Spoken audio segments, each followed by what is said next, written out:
말씀은 보겠습니다. 말씀은 로마서 1장 1절부터 마지막까지 말씀 교독하도록 하겠습니다.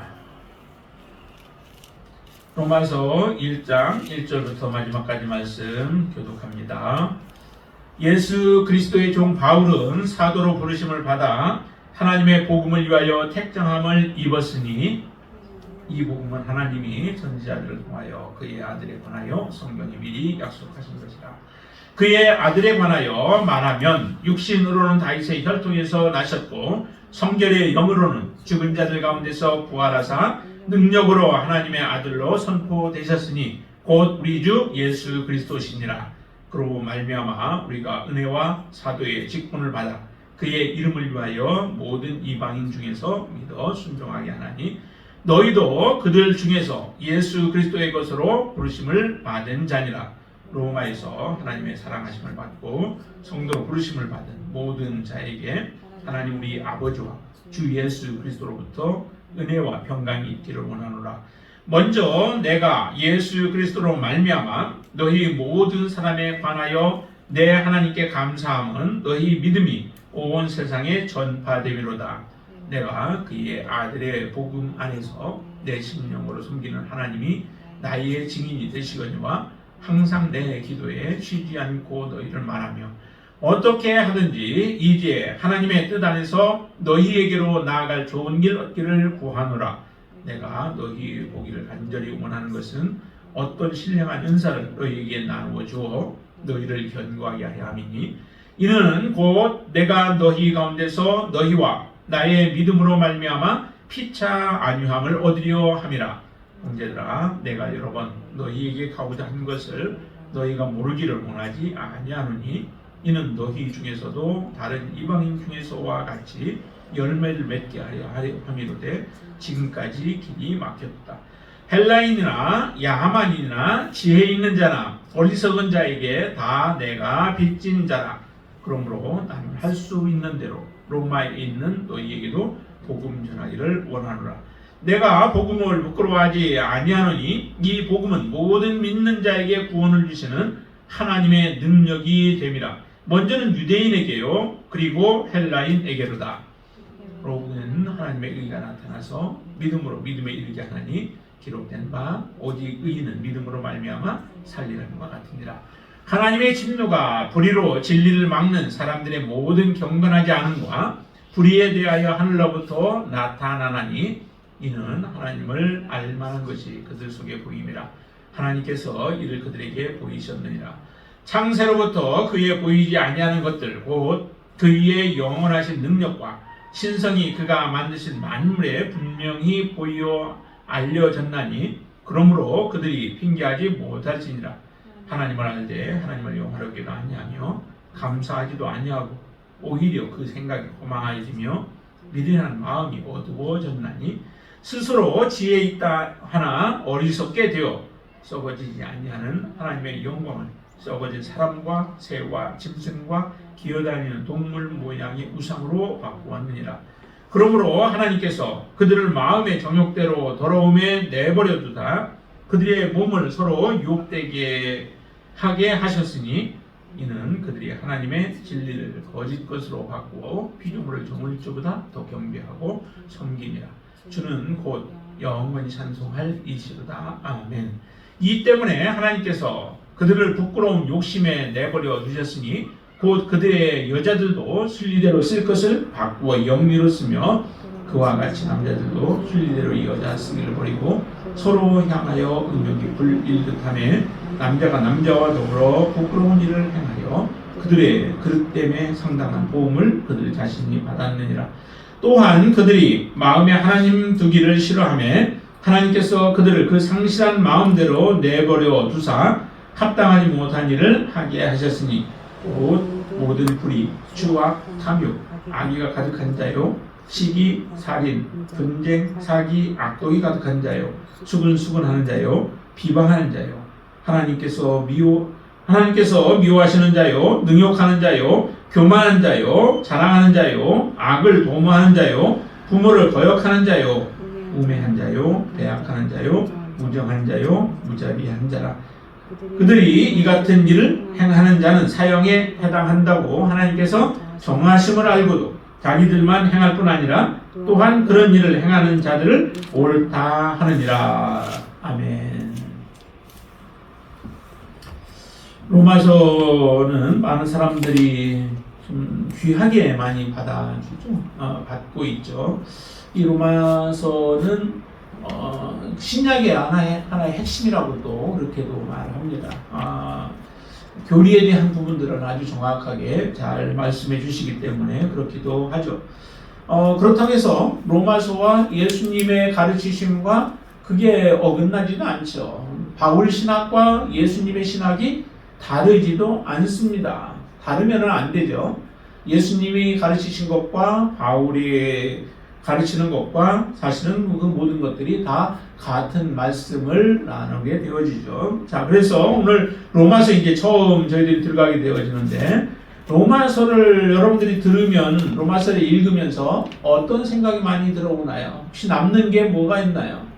로마서 하면 보통 믿음으로 말미암아 구원을 얻는다, 그리고 칭의에 대한 것, 성화와 같은 이런 단어들을 여러분들이 많이 기억하시게 되어질 거예요. 그 말씀들도 하지만 그러나 더 중요한 것들이 사실은 있다라고 하는 거죠.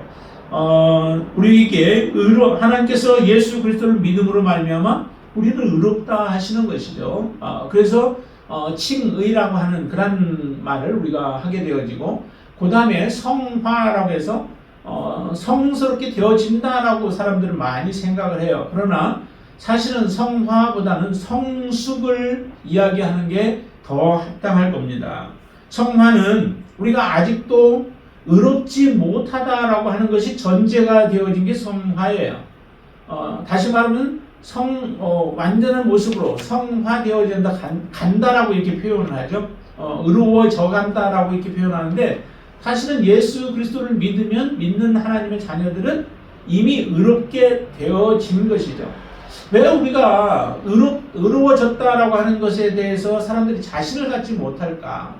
예수 그리스도를 믿는다고 하면서도 내가 의롭다라고 하는 것을 우리가 확신하지 못하는 이유들이 있는데, 그것은 사실은 내가 많은 죄들을 계속 짓고자 하는 마음이 있고 또 죄 가운데 빠지는 경우들 때문에 그렇게 우리는 제대로 확신을 갖지 못하는 것 같아요. 그러나 성경적으로 보면은 예수 그리스도를 믿으면 예수 그리스도의 보혈로 말미암아 우리의 죄가 용서함을 받았고 하나님은 우리를 의롭다라고 그렇게 이미 인정하시는 것이죠.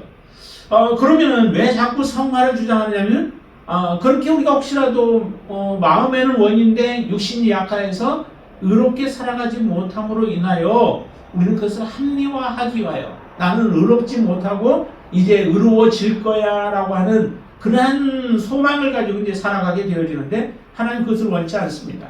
하나님 우리에게 말씀하시기를 우리는 의로운 자요, 예수 그리스도 안에서 의로운 자죠. 하나님께 나아갈 수 있는 자는 의로운 자가 나아갈 수 있는 거죠.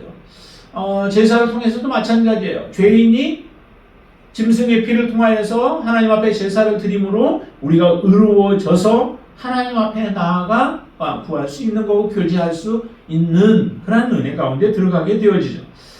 그렇기 때문에 여러분들은 죄인이 아니라 사실은 의인이다라고 하는 분명한 확신을 가지시게 되길 바랍니다. 죄에 대해서는 더 이상 우리가 반응하지 않고 죄에 대해서 살아왔던 이전의 삶을 다 청산하고 이미 우리는 예수 그리스도 안에서 의인으로서의 삶을 살아가는 자들임을 확신하고, 이제 그러면은 주님께서 우리에게 말씀하시고자 하는 것은 너희들이 의로운 자이면 의로운 삶을 살라라고 우리에게 요구하시는 겁니다. 그래서 로마서 전체적으로 볼 때에도 복음을 큰 주제로 한다면 복음을 믿어라라고 하는 거예요. 그리고 복음을 믿었으면 이제 어떻게 해요? 순종하는 거죠. 복음에 순종하라라고 하는 것이 전체적으로 로마서 전체 내용을 보면은 그 내용으로 되어 있습니다. 그래서 하나님 예수 그리스도를 믿으면 이제 믿음의 삶을 실제적으로 행하는 거죠. 그러니까 믿음과 행함이 같이 따라오는 것, 그것을 동일하게 이 로마서에서도 우리에게 말씀하세요.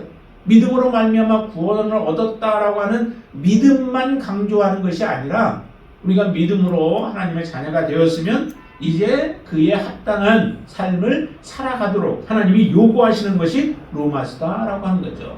그것은 야고보서에서 동일하게 우리에게 말씀하고 있는 거죠. 그러기에 이 로마서를 우리가 보면서 정말 내가 예수 그리스도를 만났고 예수 그리스도를 믿는 하나님의 자녀라면 이제 우리는 분명히 하나님의 말씀에 그대로 반응하여 순종하는 삶으로 열매를 하나님 앞에 맺어드리는 삶. 다른 말로 표현할 때는 그렇게 해도 얘기해요. 하나님은 우리에게 의를 심었다는 거죠. 이렇게 표현해요. 7절에서는 이런 말씀하시죠. 한번 7절 보실까요? 로마에서 하나님의 사랑하심을 받고라고 그러죠. 받은 성도들에게 이 말씀을 쓴다라고 얘기해요. 그러니까 하나님의 사랑하심을 받아서 이미 그 안에는 사랑이 풍성한 거죠. 그 풍성한 사랑으로 다른 사람을 사랑하는 것이 그리스도인들에게 주어지는 우리에게 사명인 것입니다. 하나님은 그것을 요구해요. 그 열매를 원하는 거죠. 그러니까 너희에게 사랑을 심었으면, 하나님이 심었으면 그 심은 사랑이 우리의 삶을 통해서 다른 사람을 사랑하고 하나님을 사랑하는 것을 통해서 나타내라. 그 열매를 보여라 라고 우리에게 요구하시는 것이 또한 로마서의 메시지다라고 하는 것을 기억하시게 되기를 바랍니다. 자, 그러면 이제 로마서를 통해서 우리가 전체적으로 봐야 할 것은 1장부터 11장 크게 나눌 때는 1장부터 11장까지는 예수 그리스도를 믿으라라고 하는 것으로 말씀하고 계십니다.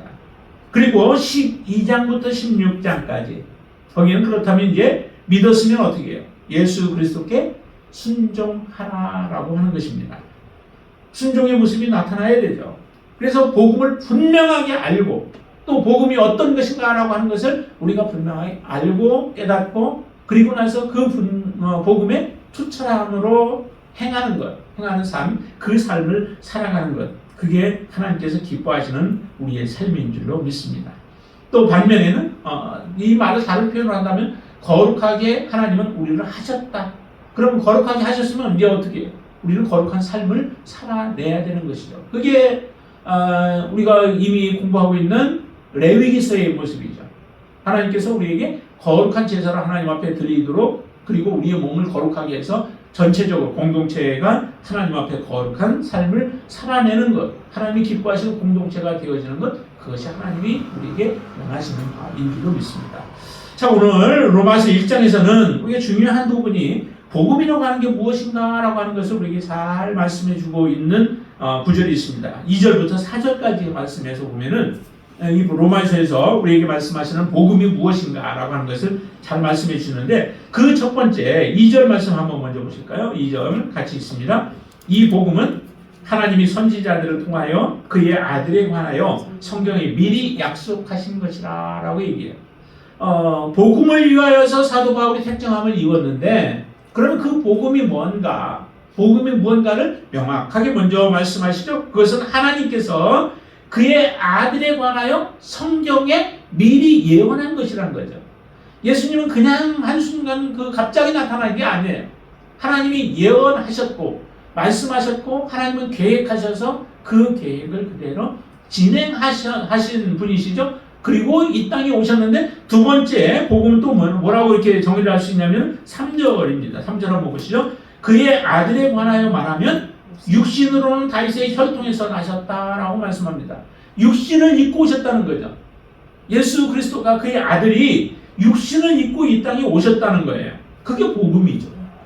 자기 하나님이신데 또 모든 것을 만드신 창조주이신데 그 창조주가 이 땅에 육신을 입고 낮아진 모습으로 온다는 게 이게 우리가 상상할 수 있는 거예요. 이거는 사람들이 계획해서 이룰 수 있는 게 아니에요.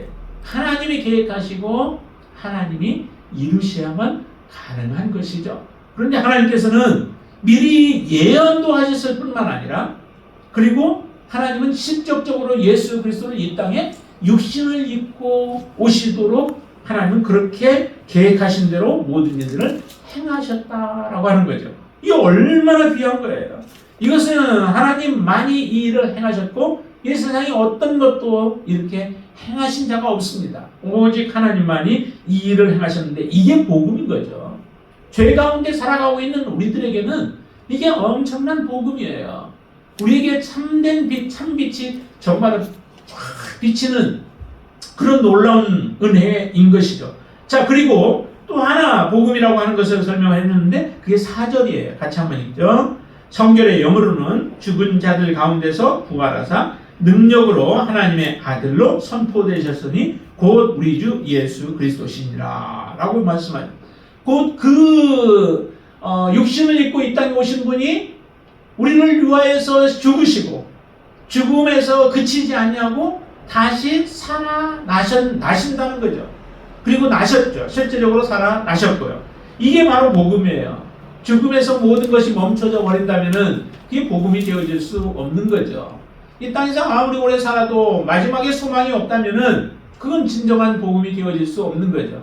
우리 인류에게 소망이 없는 가운데 살아가던 흑암 가운데 살아가던 자들에게 진정한 하나님은 복음을 주셨어요. 우리는 이것으로 끝나지 않고 이 땅에서 무의미하게 마치지 않냐고 하나님이 계획하신 영원한 하나님의 나라를 우리는 예수 그리스도가 부활하신 그 모습처럼 우리도 부활케 되어진다라고 하는 소망을 주셨는데 이게 진정한 복음 아니에요.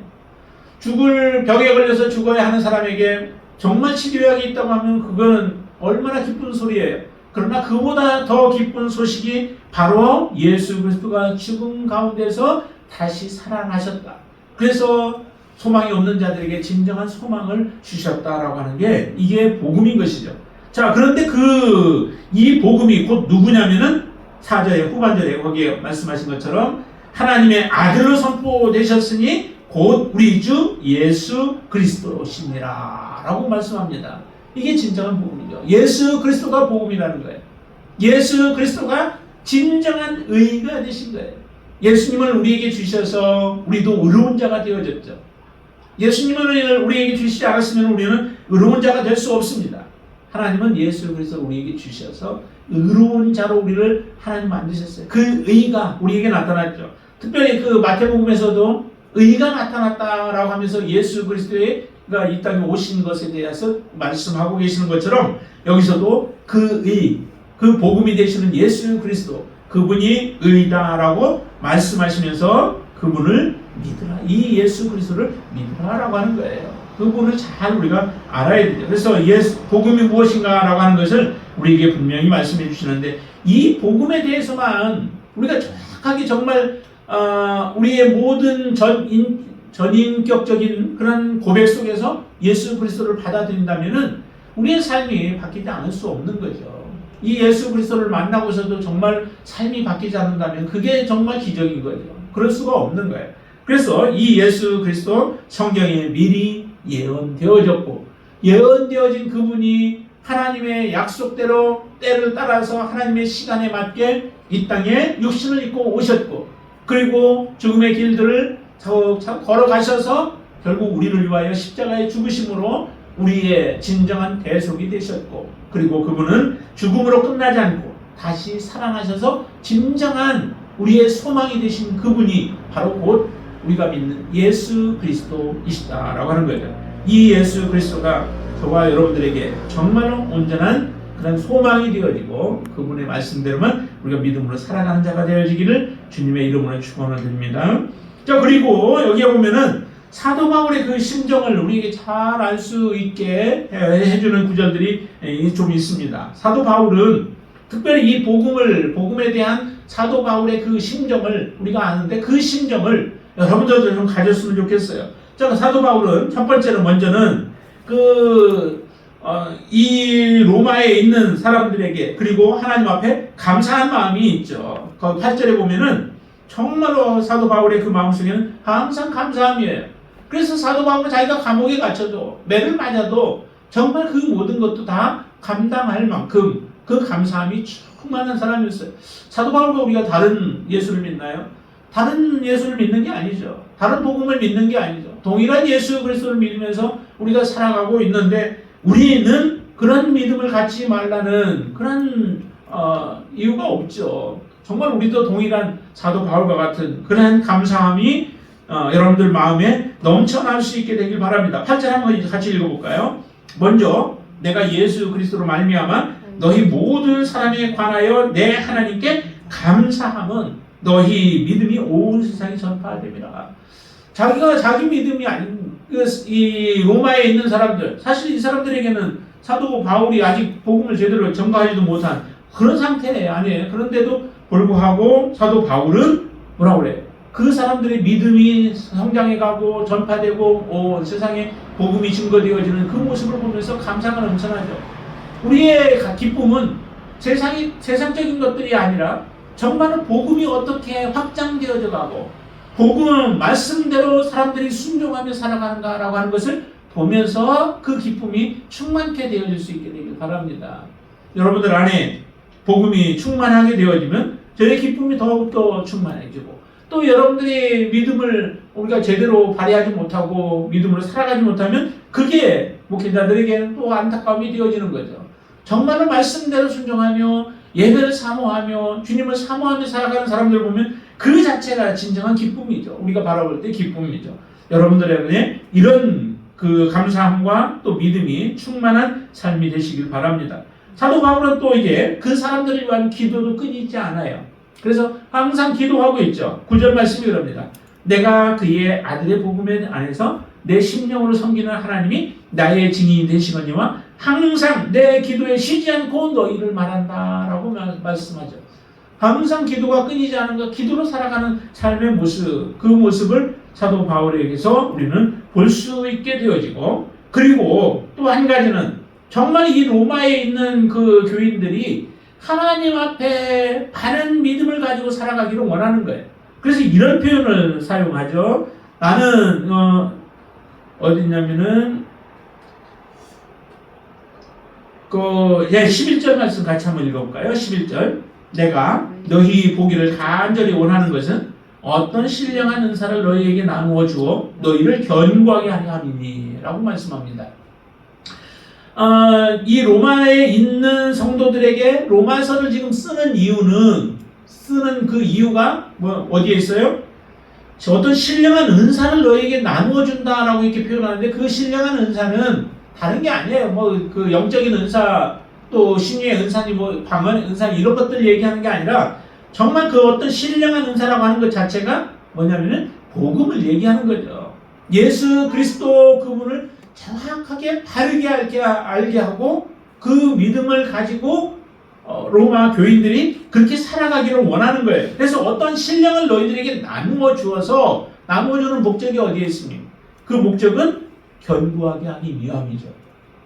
성도들이 견고하지 못한 가운데 있는 이유가 몇 가지가 이제 있어요. 예를 들어 복음과 그리고 율법에 대한 그 갈등이라든지 이런 것들, 그리고 사회적으로 여러 가지 핍박이나 이런 문제들 때문에 또 겪는 것들, 여러 가지 이유들로 인하여서 로마 교회가 좀 흔들리고 또 견고하게 서 있지 못하는 이런 부분들이 있던 거죠. 그 상태에 있는 사람들이 그냥 무너지는 것을 원하는 게 아니라 바르게 견고한 믿음을 가지고 하나님을 섬기기를 원하는 사도 바울의 간절한 마음이 그 안에 들어가 있었던 거죠. 그렇기 때문에 사도 바울은 이 로마서를 쓴 거예요.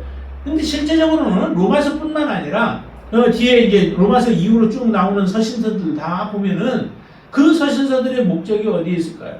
그 목적도 사도 바울이 지금 쓰고 있는 이 목적과 사실은 동일해요. 단지 문제들은 달라요. 교회들마다 가지고 있는 문제들이 다른 부분이 있어서 여러 가지 문제로, 사람도 다 다르잖아요.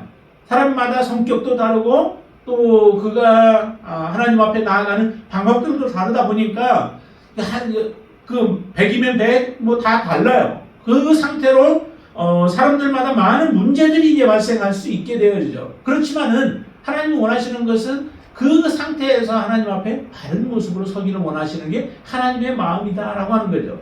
그래서 여러 교회들마다 있는 문제들을 그의 문제에 맞게 그들을 바르게 가르쳐주고 또 고쳐서 하나님 앞에 바르게 세우고자 하는 것이 바로 이 서신서를 쓰는 그 목적에 있는 거죠. 로마서도 마찬가지예요. 로마 교인들이 바로 견고하지 못하게 되어 있는 부분들을 하나님의 말씀으로, 복음으로 바르게 세워주어서 그들로 하여금 견고한 믿음으로 하나님을 섬기고, 또 그 견고한 믿음이 있게 되면은 어떤 결과가 나오냐면은 열매를 맺게 되어지죠. 견고하지 못한 데에 열매를 맺는다? 그것은 불가능해요.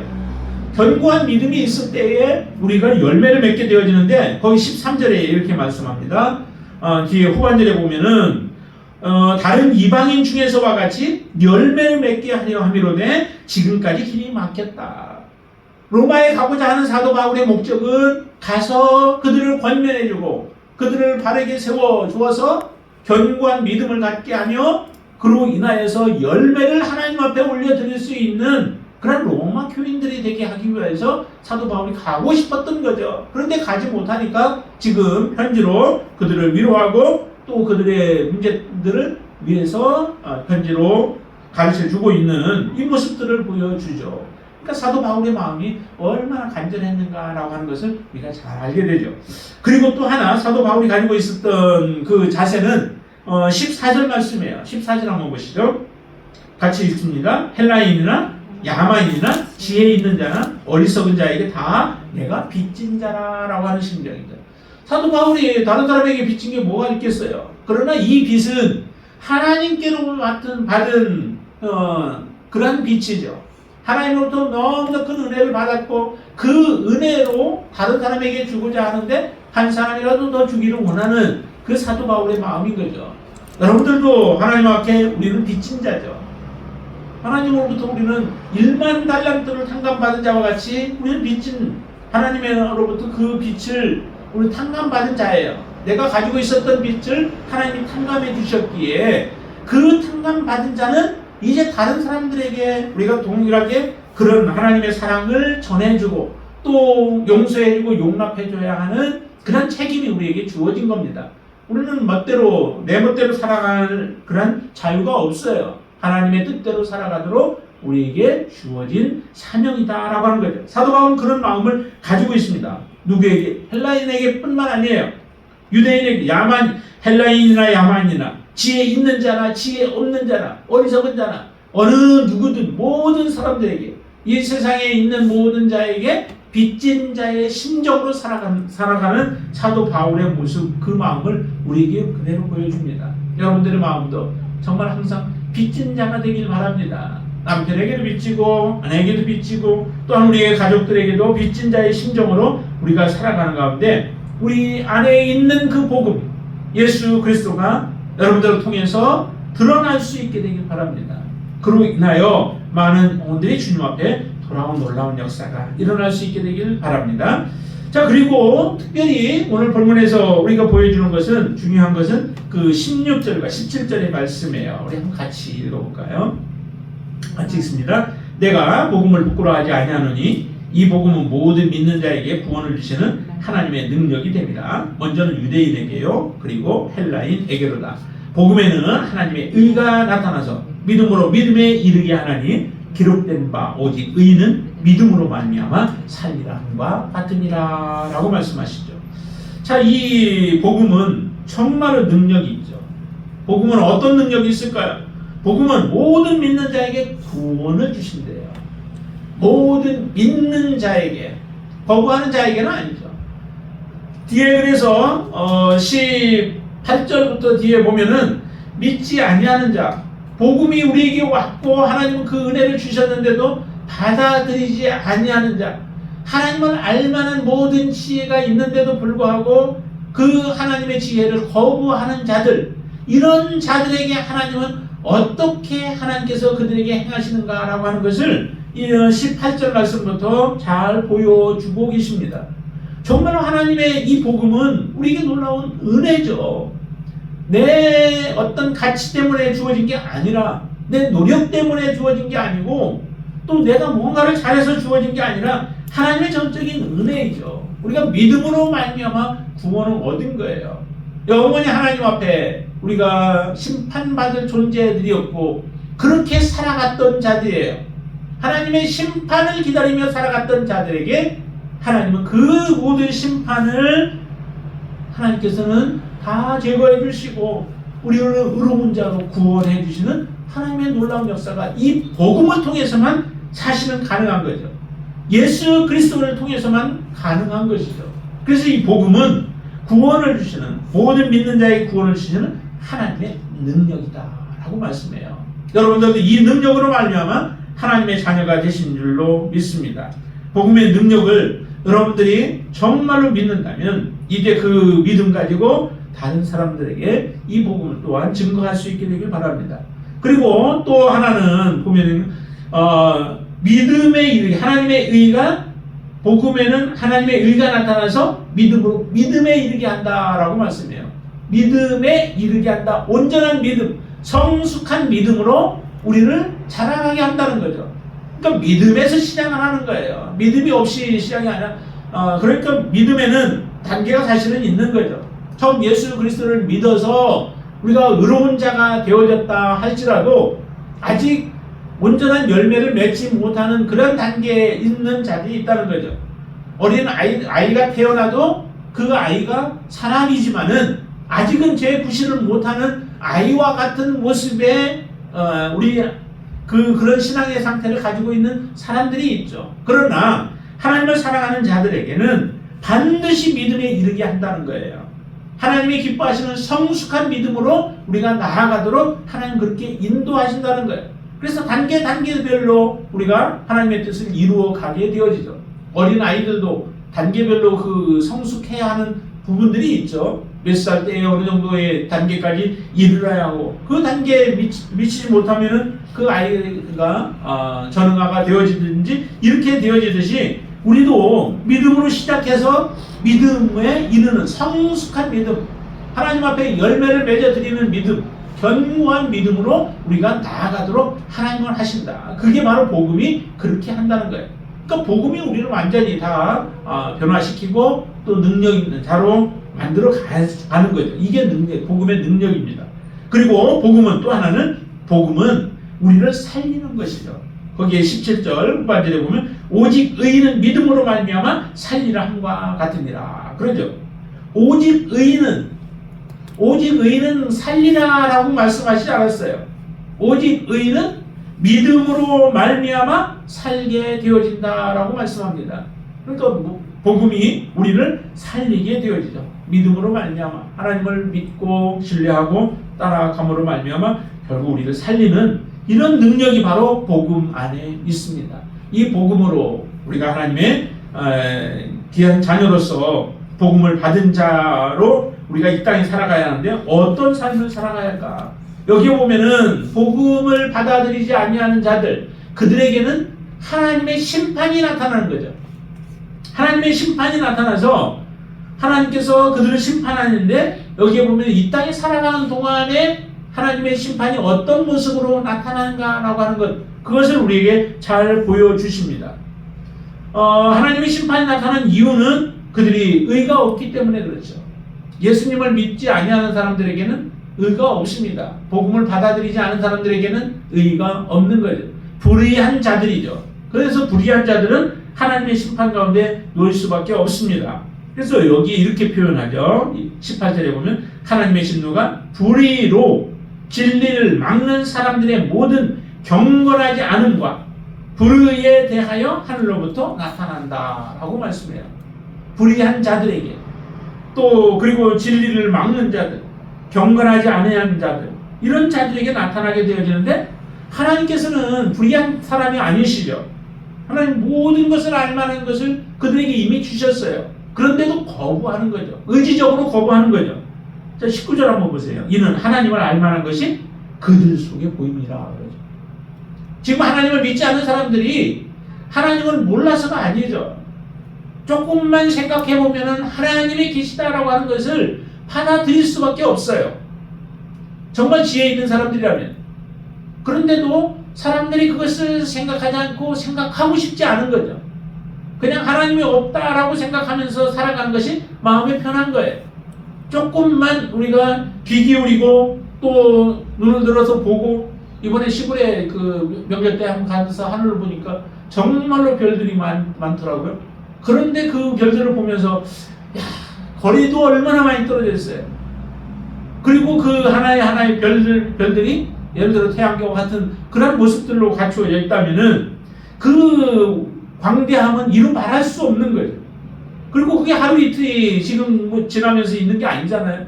이 모든 우주가 하나님의 질서 안에서 움직여지고 있는 이런 모습들을 바라보면서 내 자신을 바라보면 얼마나 부족한 자예요. 정말 지구에서의 먼지만도 못한 것이 우리들의 존재일 수도 있어요. 그런데도 그런 우리들에게 하나님 모든 것을 누리게 하셨는데도 하나님 앞에 감사하지 않는 거예요.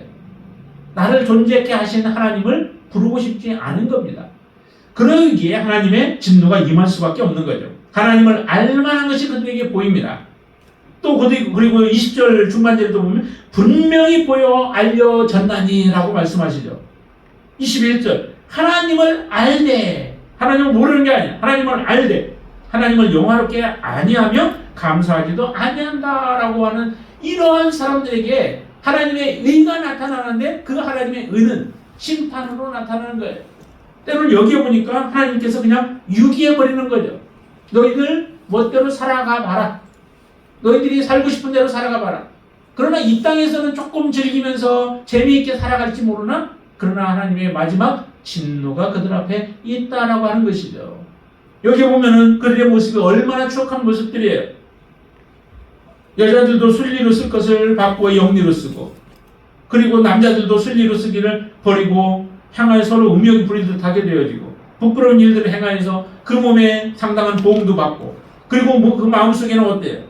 하나님께서 다 그냥 버려두니까 불의, 추악, 탐욕, 악의가 가득한 자요 등등 수없이 많은 더러운 것들이, 불의한 것들이, 악한 것들이, 죄들이 그들의 속에서부터 쏟아져 나오게 되어지는 이런 모습들, 그 자체로 일단 먼저는 심판이죠. 하나님의 심판 가운데 있고 하나님의 저주 가운데 있는 것이죠. 그러나 이것으로 끝도 아니요, 다음에 하나님의 또 심판이 그들을 위하여 기다리고 있다라고 하는 것을 생각한다면 우리도 이런 존재들이었어요. 우리도 이렇게 되어야 할 자들이었어요. 그런 자들이 하나님의 은혜 가운데 들어온 우리의 모습을 다시 한번 생각해 보면 하나님 앞에 얼마나 감사한지 우리가 다시 한번 그 구원의 기쁨을 회복하고 또 하나님과의 그 더욱더 깊은 관계 속에서 하나님을 섬기며 믿음으로 살아가는 여러분들이 되시기를 주님의 이름으로 축원을 드립니다. 기도하겠습니다. 참 좋으신 아버지 하나님 감사합니다. 정말 우리가 어떻게 이 땅에 살아가야 할지를 다시 한번 이 로마서 말씀을 통하여서 저희들이 이제 배우게 하여 주시고 깨닫게 하여 주시옵소서. 하나님께서 우리에게 베풀어 주신 그 의 예수 그리스도, 우리를 구원하기 위하여 보내신 그 복음은 정말로 너무도 놀랍습니다. 하나님 그 놀라운 예수 그리스도를 외면치 않게 하여 주시고, 예수 그리스도를 만났으면 이제 우리가 만난 자의 삶을 살아가도록 주님 역사하여 주시옵소서. 우리의 삶이 완전히 주님을 만나기 전의 삶에서 돌이키게 하시고 완전히 180도 돌아서서 정말 이제 하나님께로만 나아가는, 달려갈 수 있는 믿음의 삶을 살게 인도하여 주시옵소서. 우리 안에 더러운 것들이 아직도 남아있습니까? 아직도 끊지 못한 것들이 있습니까? 주님을 믿는다 하면서 아직도 불의나 죄와 악한 것, 더러운 것들이 우리 안에 있습니까? 하나님 완전히 우리를 깨끗게 하여 주시어서 의로운 삶을 살아가도록 인도하여 주시옵소서. 예수님의 이름으로 간절히 기도드리옵나이다. 아멘.